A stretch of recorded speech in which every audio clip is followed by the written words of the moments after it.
ایک آدمی تھا تو اس کی بیوی انتقال کر گئی اور اس نے طلاق دے دی. 10-11 سال کا اس کا بیٹا تھا. اس نے دوسری شادی کر لی. ایک دن اپنے بیٹے سے کہنے لگا, بیٹے وہ سگی اماں ٹھیک تھی یا یہ والی ٹھیک ہے؟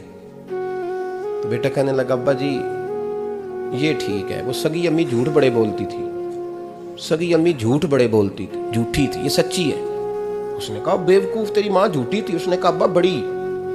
کہا کس طرح؟ کہنے لگا, ابا جی میں نا کبھی, آپ کو پتا میں شرارتی ہوں, کبھی میں شرارت کرتا تھا نا, کوئی برتن توڑ دیتا تھا تو میری سگی اماں مجھے تھپڑ مار کے باہر نکالتی تھی. کہتی تھی میں تالا لگاؤں گی باورچی خانے کو, تجھے ساری رات روٹی نہیں دینی, تو آج بھوکا ہی رہے گا, بالکل نہیں دینا, ساری رات نہیں دینا. بڑے دعوے کرتی تھی, قسمیں اٹھاتی تھی, پر بڑی جھوٹی تھی. آدھا گھنٹہ بھی نہیں گزرتا تھا تو گلیوں میں مجھے ڈھونڈنے لگ جاتی تھی, اور لا کے نا تو غلطی میری ہوتی تھی, رونا میری اماں شروع کر دیتی تھی. اوے مینوں نہ ستایا کر وے پترا. پھر میری مرضی کا کھانا مجھے پکا کے دیتی تھی, میری مرضی کا. اور پھر میری اماں مجھے تحفہ بھی دیتی تھی. ابا جی وہ جھوٹی تھی, پہلے کہہ رہی تھی ساری رات نہیں دینا, اب آدھا گھنٹہ. یہ بڑی سچی ہے جواب بھائی ہے. میں شرارت کرتا ہوں تو تھپڑ مار کے نکال دیتی ہے, کہتی ہے روٹی نہیں دینی. پھر میں ساری رات رو کے گزارتا ہوں پر نہیں دیتی. یہ سچی ہے, وہ جھوٹی تھی. تو ماں کے درد کو کیا سمجھے؟ بچے تو کہتے ہیں اماں نے ہمیں قید کر دیا, اماں کہتی ہے میری مرضی سے کھاؤ. اور تجھے نہیں پتا اس نے قید نہیں کیا, وہ تم سے پیار بڑا سچا کرتی, اور بڑا سچا پیار کرتی ہے تیرے ساتھ, بڑا سچا. کہ میرے جیسے پیر کے ہاتھ میں 5000 روپیہ نذرانہ دو نا, پیر صاحب دعا کرنا, تو پیر صاحب نے دعا پکی یاد کی ہوئی ہے سب کے لیے, رٹی رٹائی, اللہ خیر کرے, اللہ بھلا کرے, اور سب کے لیے رٹا لگایا ہوا ہے.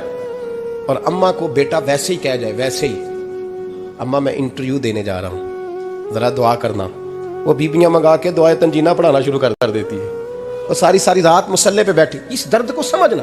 اور بھائی بڑا ویل ڈریس بیٹا ہوتا ہے, ویل ڈریس نوجوان, وہ 18,000 کا جوڑا پہنتا ہے, 7,000 کا جوتا خریدتا ہے, وہ قیمتی قسم کی گھڑی استعمال کرتا ہے.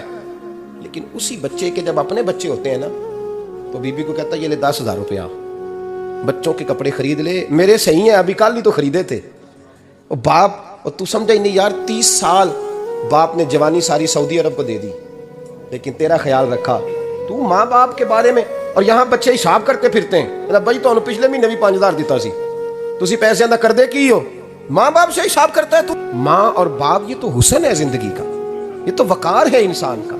جب تک ماں باپ کا ہاتھ پکڑ کے چلو گے نا, رستے سیدھے رہیں گے, اور جس دن انگلی چھوڑ کے سڑک پہ نکلنا پڑا نا, سر چکرانے لگے گا. یاد رکھنا, یہ بڑا مشکل کام ہوتا ہے. لوگوں کا تو رخ ہی اس دن واضح ہوتا ہے جس دن آدمی سائے سے محروم ہوتا ہے, ماں اور باپ. اب یہ بھی سن لیں, نبی پاک صلی اللہ تعالی علیہ وآلہ وسلم نے ماں باپ کے لیے فرمایا, ہما جنتک و نارک, یہی تیری جنت ہے اور یہی تیرے لیے جہنم ہے. اگر یہ راضی ہو گئے تو تیرے لیے جنت ہے, ناراض ہو گئے تو چاہے تو 100 پیر کے مزار پہ حاضری دے آ, لیکن جب تک ابا راضی نہیں اتنی دیر تک اللہ راضی. یہ حدیث پاک ہے, حضور نے فرمایا جس کے والد راضی اس کا اللہ راضی, اور جس کا باپ ناراض اس کا اللہ.